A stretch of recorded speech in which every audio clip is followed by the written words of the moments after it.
A normal artery wall consists of three main layers: a thin, smooth layer that lines the inside of the artery to help blood flow, a muscular, elastic layer that helps the artery pulse to push blood around the body, and a tough outer layer to protect the artery. The exact cause of atherosclerosis is not known, but several factors, including smoking, high blood pressure, diabetes, and high cholesterol, are known to damage the smooth lining of the artery and contribute to atherosclerosis. Once this layer is damaged, the bad cholesterol, LDL-C, can get into the wall of the artery. There are 4 key stages in the development of atherosclerosis. The body tries to defend against the invasion of LDL-C into the artery walls by activating specialized cells called macrophages to consume the LDL-C. They become enlarged cholesterol-enriched cells called foam cells that are embedded in the vessel wall.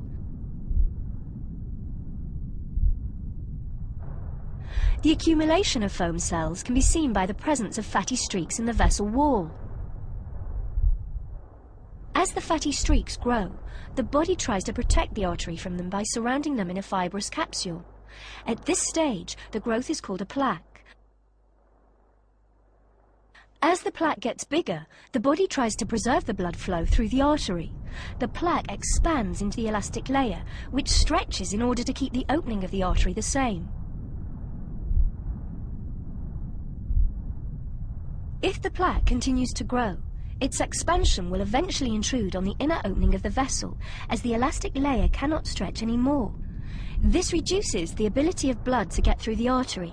At this stage, physical symptoms such as angina may appear. Also, over time, calcium may be deposited in the plaque, making it hard and inflexible. This reduces the ability of the artery to expand to increase blood flow when needed, for example during exercise. As the plaque grows into the artery opening, it squeezes the blood through an ever smaller gap. The resulting increase in pressure at the narrowing can damage the capsule covering the plaque, which may then rupture, resulting in a blood clot that can completely block the artery.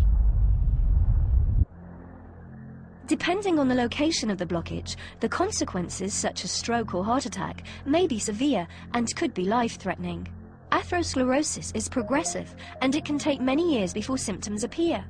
But some people can have no symptoms even with extensive atherosclerosis and are at risk from sudden death. The symptoms depend on the site of the affected artery. In the heart, it can manifest as chest pains, angina. In the brain, as a type of mini-stroke called transient ischemic attacks. And to the legs as a cramp-like condition called intermittent claudication, which can result in amputation of the limb. If a plaque ruptures, the resulting blood clot may block the artery and cause a heart attack or a stroke, which can often be fatal. Atherosclerosis may cause the artery wall to weaken, causing it to bulge under the pressure from the blood. This bulge, called an aneurysm, can rupture, and the resulting bleed, called a hemorrhage, can be fatal.